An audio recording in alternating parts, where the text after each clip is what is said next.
сабағымыздың тақырыбы кинематика.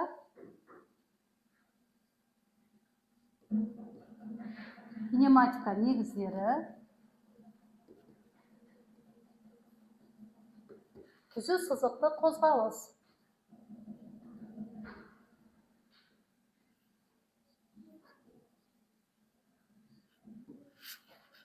Яғни кинематикада біз негізінен нені қарастырамыз?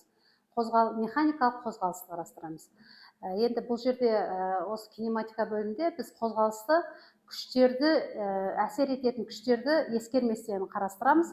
Енді біз білеміз, жаңағы қозғалыс траекторияның түріне байланысты жіктеледі, және әртүрлі тағы басқа сипаттамаларына сәйкес жіктеледі. Мысалы, траекторияның түріне байланысты жіктелген кезде түзу сызықты қозғалыс және қисық сызықты қозғалыс деп аталады. Енді түзу сызықты қозғалыстың жаңа бірнеше түрлері бар. Түзу сызықты қозғалыс бірінші қозғалысты сипаттамастан бұрын жаңағы санақ жүйесімен байланысты санақ денесін және сол санақ денесі мен санақ жүйесімен байланысты сағатты қоса алып қарастырады. Енді бізде жаңағы орын ауыстыру деген ұғым бар, және жол деген ұғым бар, және траектория деген ұғым бар. Бұлар қалай ерекшеленеді? Жаңағы бізде орын ауыстыру дегеніміз, дене егер бастапқы қандай да бір нүктеден, бірінші нүктеден екінші нүктеге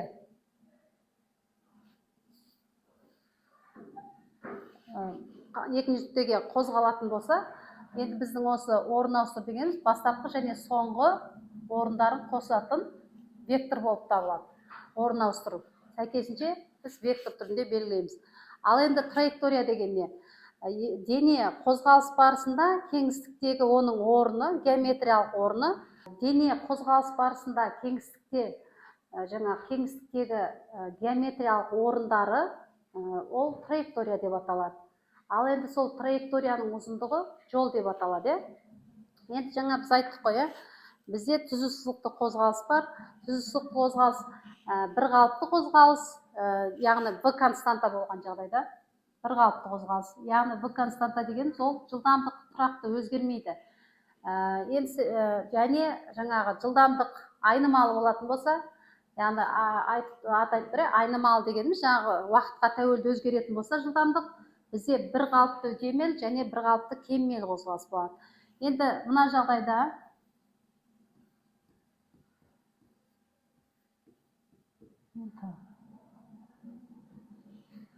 бір қалыпты жаңағы айнымалы қозғалыста бір қалыпты үдемел және бір қалыпты кеммел қозғалыста жылдамдығымыз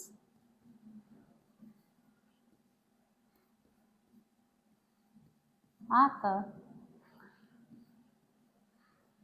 Енді мынау горизонталь қозғалысқа сәйкес осылай жазамыз. Егер қозғалыс вертикаль бағытта іске асатын болса, яғни жердің гравитациялық өрісінде, бізде жаңағы мына үдеудің орнына нені аламыз?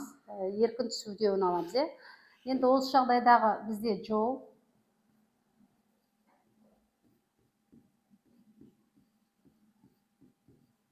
бөлінген 2. Яғни мына жерде соңғы 2 теңдеуде қойылған плюс және минус таңба сәйкесінше бір қалыпты үдемелі және бір қалыпты кеммелі қозғалысқа сәйкес келеді. Енді осы тақырыпта, яғни кинематика, түзу сызықты қозғалыс тақырыбына біз қазір есептер шығарамыз. Енді есептің берілген тақтада тұр. Яғни еркін құлайтын дене қозғалыстың соңғы секундында барлық жолдың жартысын жүріп өтеді. Дене қандай h биіктіктен құлайды және құлау уақыты қаншаға тең? Яғни бізде білесіздер ғой, мысалға тыныштық күйінен құлайтын болып тұр мына жерде. Дене тыныштық күйі дегеніміз бастапқы жылдамдығы 0-ге тең. Бастапқы жылдамдығы 0-ге тең. Енді бұл вертикаль қозғалатындықтан бізде жол бойында қозғалыс барысында еркін түсу үдеуіне тең үдеумен қозғалады, жердің гравитациялық өрісінде. Енді берілген жазайық. Енді бізде есептің берілгенде тек бізде мынаны жаза аламыз, тек бізде сан мәндері жоқ. Егер біз жаңа жалпы оның құлау биіктігін h дейтін болсақ, Енді сол жолдың соңғы уақытын, қозғалыстың соңғы секундында сол H биіктіктің жартысын жүріп өтеді деп тұр. Сонда біз ол жартысын біз соңғы секундта жүріп өткен қашықтығын S деп белгілейік. Табу керек. Осы H-тың мәнін табамыз, сандық мән, және жалпы қозғалысқа кеткен уақытын табамыз.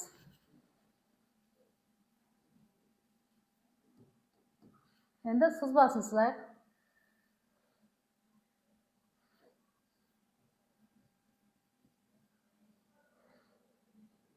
H биіктік. Енді біз шамамен жолдың жартысы мына жерде белгілесек, бізде мына қашықтығымыз S. Енді мына жерде біздің дене тыныштық күйден құлайтындықтан H тең болады бөлінген 2. Яғни T деген жалпы қозғалысқа кеткен уақыт. Есептің шарты бойынша H 2S. Енді бізде мына нүкте, мына аралықта қозғалысты қарастыратын болсақ, ол жердегі S, V, T, осы қозғалысқа кеткен уақытты T штрих деп белгілейтін болсақ, VT GT штрихтың квадраты бөлінген 2. Мына жерде енді бізде V дегеніміз, яғни мына нүктедегі жылдамдық, ол егер мына жерде бізге кеткен уақыт, қозғалыс уақыты T2 дейтін болсақ, Ж көбейтілген T2. Ал енді T2 дегеніміз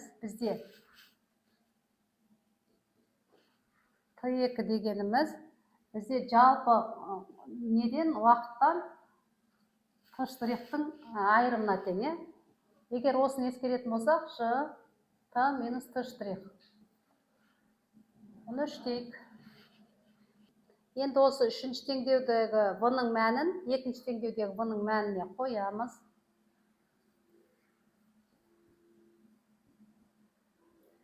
T штрих. Енді мына жерге қазірше осылай тұрсын. Ал енді бізде S дегеніміз, сіздер білесіздер, ол H бөлінген 2. Сондықтан H арқылы іріктейміз S-ті. Соны қойып жазып аламыз. Енді мына жерде бөлшектерді теңдіктің бір жағына жинақтаймыз.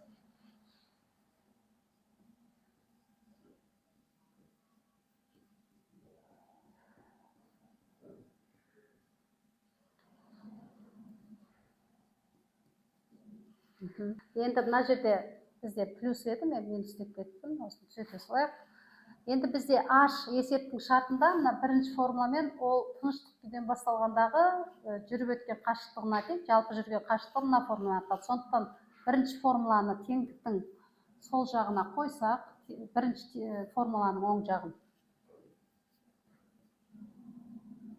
Ж T штрихті мына жаққа жазып алайық. T минус T штрих.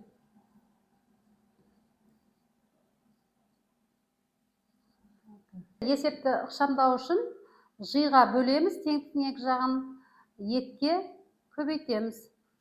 Яғни сол кезде Ж-ға бөлсек қысқарып кетеді. Яғни Ж-ға бөлеміз, 2-ге көбейтеміз. Яғни Ж-ға бөлсек Ж-лардың бәрі қысқарып кетеді. Мына жерде 2-ге көбейтсек, мына жерде Т квадрат тең 4Т штрих Т минус Т штрих плюс 2Т штрихтың квадраты. Енді мына жерде ықшамдайық, яғни жақшаны ашайық.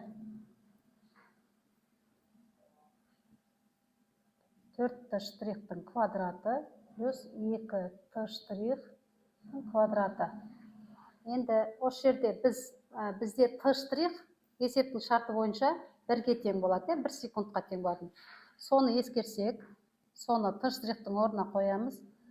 4Т минус 4 плюс 2. Енді мына жерде теңдіктің оң жағын өткізейік, сол жағын өткізейік.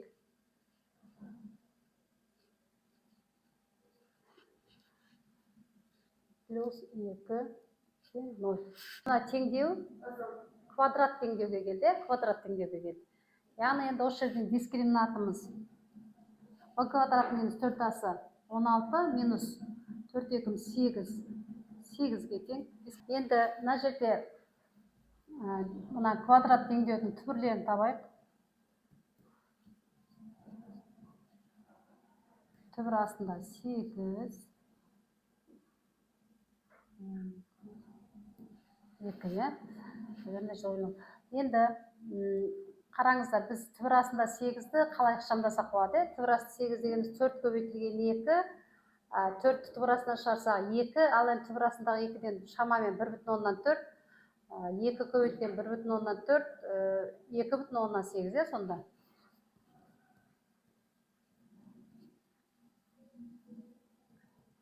Енді Т1 тең болады. Мына жерде 2,8, 1,2, 0,6 шамамен 0,6 секунд.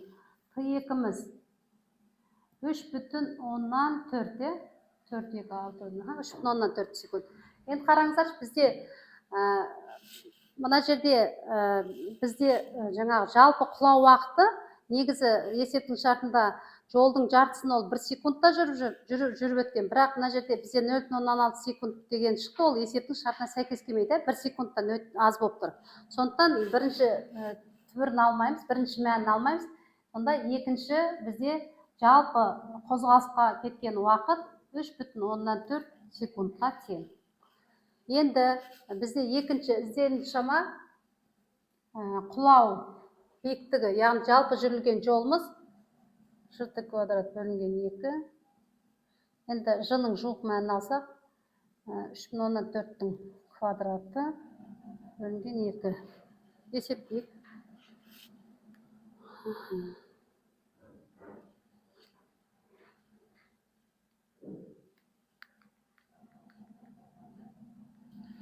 Жуықтап 57 метр. 57 метр. Қазір есеп шығарамыз. Есептің тақырыбы, есептің берілгені дене 19,6 метр биіктіктен бастапқы жылдамдықсыз, яғни тыныштық күйінен басталады қозғалыс, бастапқы жылдамдықсыз құлайды.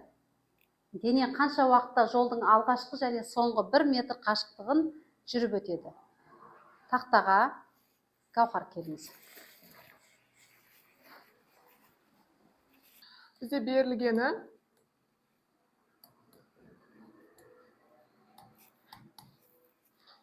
биіктік берілген 19,6 метр. Бастапқы жылдамдығымыз 0-ге тең. Табуымыз керек.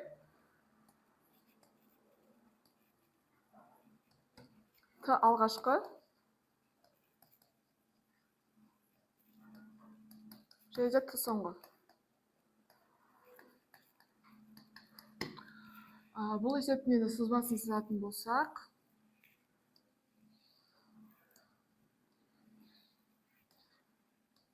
биіктік H1, H2 және H3. Бастапқы жылдамдығымыз 0-ге тең. Дене тыныштық күйінен басталғанда ол төменге қарай бастапқы жылдамдықсыз құлайды. Яғни төменге қарай қозғалған кезде оған ауырлық күші әсер етеді. Ауырлық күші әсерінен ол еркін түсу үдеуімен, яғни G-мен қозғалатын болады. Бұл жердегі G-дің бізде мәні шамамен 9,8 метр бөлінген секунд квадратқа тең. Яғни бұл жерде екеуі де төменге қарай қозғалған кезде екеуі де үдемелі қозғалыс жасайтын болады. Енді биіктіктерге келетін болсақ, бұл жердегі H дегеніміз ол бізде дененің бастапқы орнының және де жерге дейінгі арақашықтығы болып табылады. H1 дегеніміз ол бізде дене қозғалысының алғашқы арақашықтық болып табылады. H2 дегеніміз ол бізде дене қозғалысының орта бөлігі, H3 дегеніміз ол бізде дене қозғалысының жерге деген ең жақын және де соңғы бөлігі болып табылады. Бұл сызбамызда бізде еркін түсу қозғалысы бейнеленген болатын. еркін түсу қозғалысында бізде биіктік пен уақыт арасындағы байланыс формуламыз бар. Ол бізде h тең 2-ден 1 gt квадрат немесе h тең gt квадрат бөлінген 2-ге тең. Осы жерде бізде алғашқымызды тауып алсақ болады, яғни мына жердегі т-дан түбірасын алып 2h бөлінген g деген формамыз шығатын болады. Т1 h1. Бұл жердегі h1 бізде 1 метрге тең болғандықтан 2 көбейту 1 бөлінген 9/8 және де оны түбірасына шығаратын боламыз.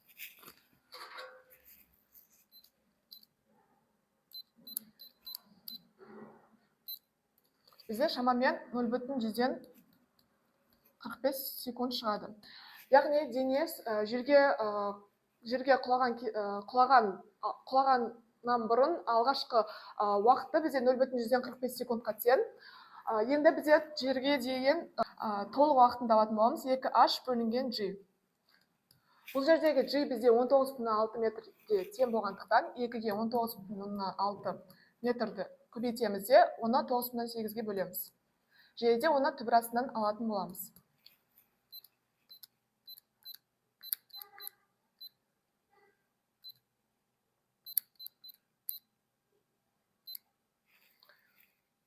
Түбірасты 4. Түбірасты 4-нен бізде 2 секунд шығатын болады. Яғни дене толығымен 2 секундта жерге түсетін болады. Енді келесі бізде т соңғыны табатын боламыз. Бізде толық биіктіктен соңғы 1 метрге дейінгі биіктікті азайтатын болсақ, онда бізде соңғы бөліктің басталу нүктесі шығатын болады. Яғни бұл жердегі h минус h1-ді мына жердегі h-тың орнына қоятын боламыз.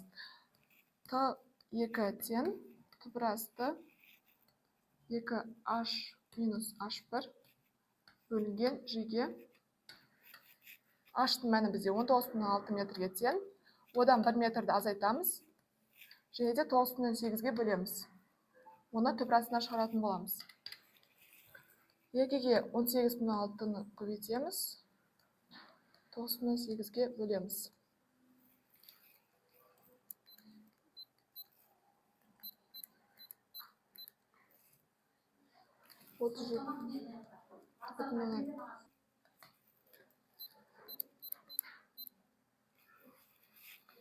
Бізде шамамен 1,195 секунд шығатын болады. Осы жерде бізде т соңғыны соңғы 1 метрге дейінгі кеткен уақытты табатын боламыз. Т3-ті табатын болсақ, т-дан т2-ні азайтамыз. Сонда бізде 2 секундтан 1,195-ті азайтатын болсақ, 0,105 секунд шығады. Сонда бізде дене 19,6 метр биіктіктен төменге қарай еркін түсу қозғалысымен құлаған кезде, оның жерге дейінгі соғылар алдындағы алғашқы арақашықтығы бізде 0,145 секундқа тең, ал соңғы уақыты бізде 0,105 секундқа тең дегенді білдіреді.